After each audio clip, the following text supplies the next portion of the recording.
I'm not allowed to buy anything yet. One of the steamiest romance books I've ever read.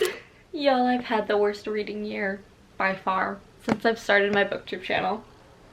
And here's how I plan on fixing it. Let's talk books, okay?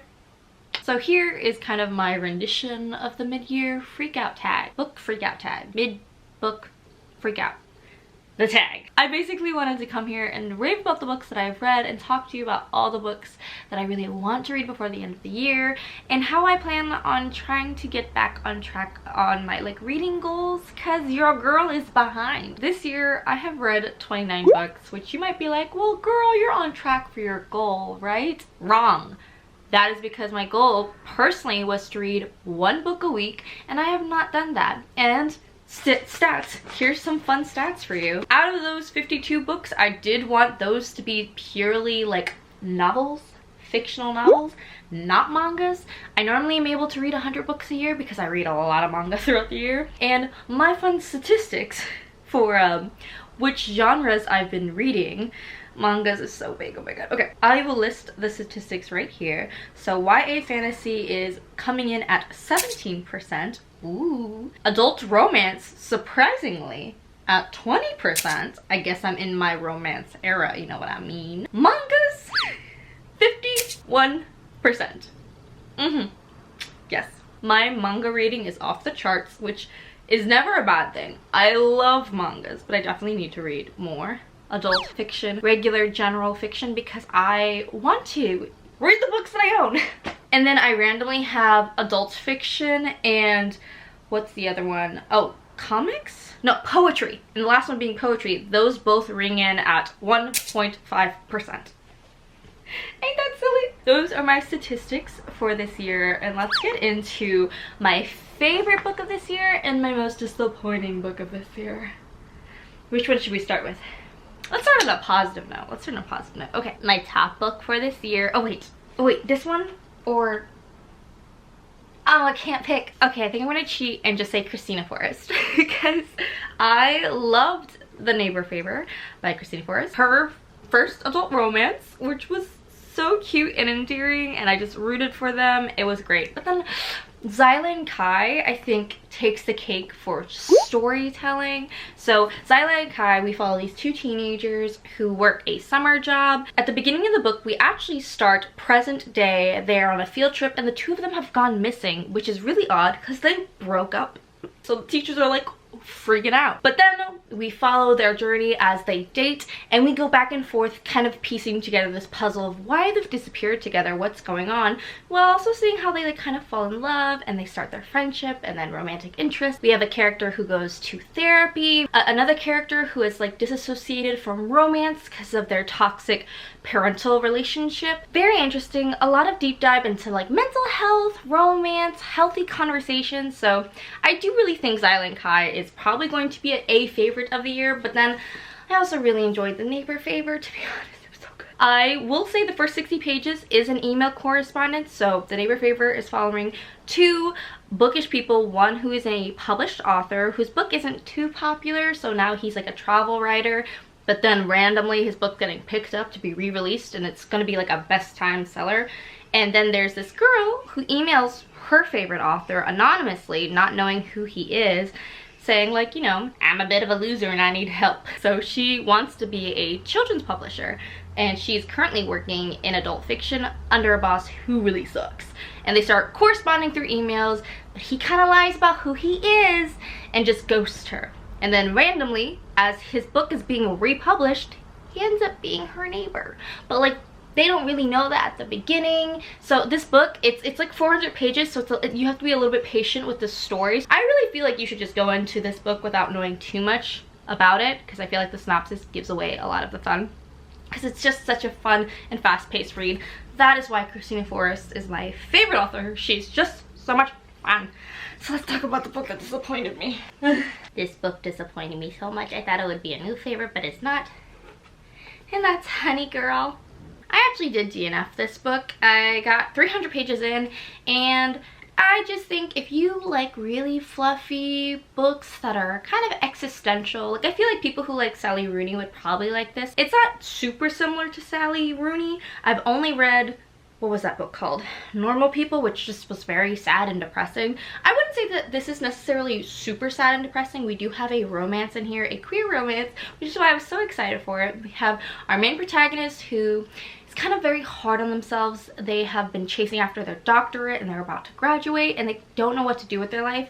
They're trying to get a new job in this career path they've been chasing for like 11 academic years in higher education, and it's just, she's realized how hard it is and how she keeps having to advocate for herself, especially as a Black queer woman. And that made me really sad because that's very true, where you think, oh, I went to college, I expended all these resources, people tell me to do all these things, and then when the gates open and you're a graduate and you realize, oh, I still need to push and strive and convince people I'm worth having around. It's a little sad. So our protagonist is really struggling mentally throughout this book, and she goes to Vegas in the beginning of this novel and accidentally gets hitched to a beautiful woman. I would say this is a great book if you love kind of like instant romance and just really flowery writing, very existential. The love interest in this book, she has this podcast where she talks to all the lonely creatures.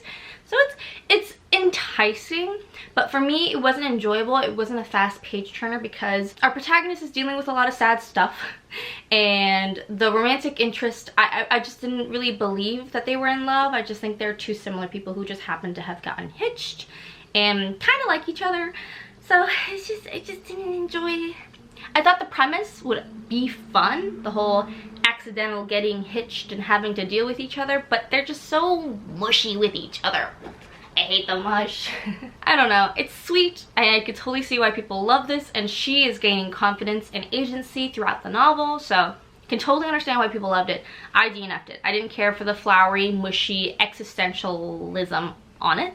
And I also feel like her father figure from the protagonist, he's ex-military, and that's where he gets a lot of his stringent expectations for our protagonist, but I don't feel like that was a necessary layer. I feel like Black excellence is a concept that can be talked about outside of like parental expectation. Like, talk about communal expectation, how a lot of Black people are compared to Obama and Michelle Obama because like that's what we consider excellent, well-spoken, highly educated individuals, and that if you are any less, are you a person? Are you dignified with respect? A lot of people will argue, no, you have to be at this level to even get any respect, and that's a conversation outside of the stringent military dad aspect. I don't know, just food for thought. I did unhaul that book, so if you're interested in buying any of my unhaul books, am I gonna cry? I have a cough stuck, sorry, I'm just like, ignore me. If you're interested, I unhauled that book, so I will link my Pango books below if you want to purchase any of my unhauled books.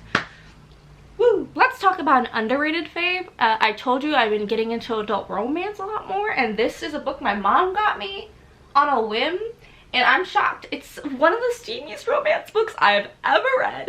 Okay, but the plot though, the author knew what she's doing, okay? She knows what she's talking about. So that is On the Hustle. I will link it down below. This story is so intriguing because we have a girl who does a lot of side hustles and has a main job under a boss who she doesn't really like, and after 3 years of committing herself to working and making money and helping her family, she is finally going to pursue her real dream job, which is interior design.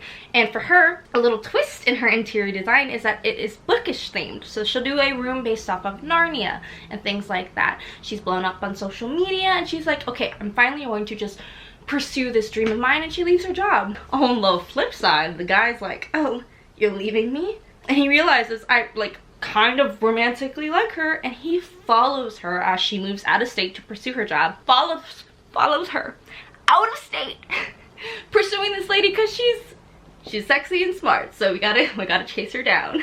The synopsis sounds kind of cheesy in a sense, but this author knows what she's talking about. If you are a person who is working hard, trying to make money, trying to pursue their dream, this book is for you. And like all about your feelings romantically and all the struggles you feel like romantically trying to have a partner you trust and rely on. Oh, so good. While also the two characters being hilarious and funny, and it's a lot more believable I find than most romances where it's like instant love and you just hear them talking about how the other person's sexy all the time. It's fun and there's so much just great tension and lots of TBCs. This was a very interesting find, completely unexpected and completely underrated. I feel like no one talks about this. Y'all need to check out On the Hustle. I'm not kidding you. For your hot girl summer, check it out. I'll link it below. I think I want to out myself in the sense of how many books I'm in the middle of, because it's just too many. And I think it'd be really fun for you guys to see how many books I've just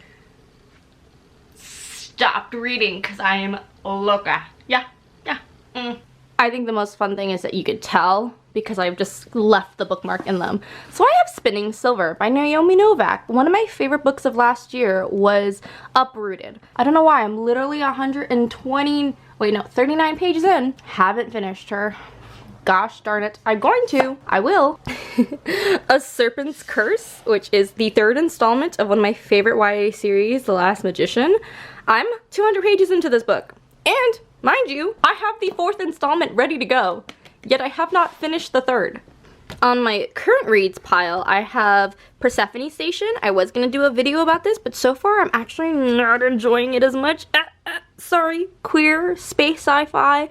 I'm liking it. It's a 3-star currently, and I am, let's see, almost 200 pages in. So hopefully it'll become a 4-star by the end of the read. We'll see. I'll keep you posted.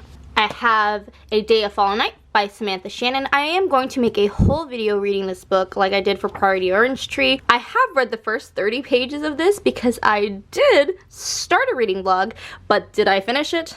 No, sir, I did not. Another book I am in the middle of is Kim Jung, born 1982. I'm sorry if I said that wrong. I don't know if the J-I is silent, but Kim Jung, I think so, Kim Young. Let's see.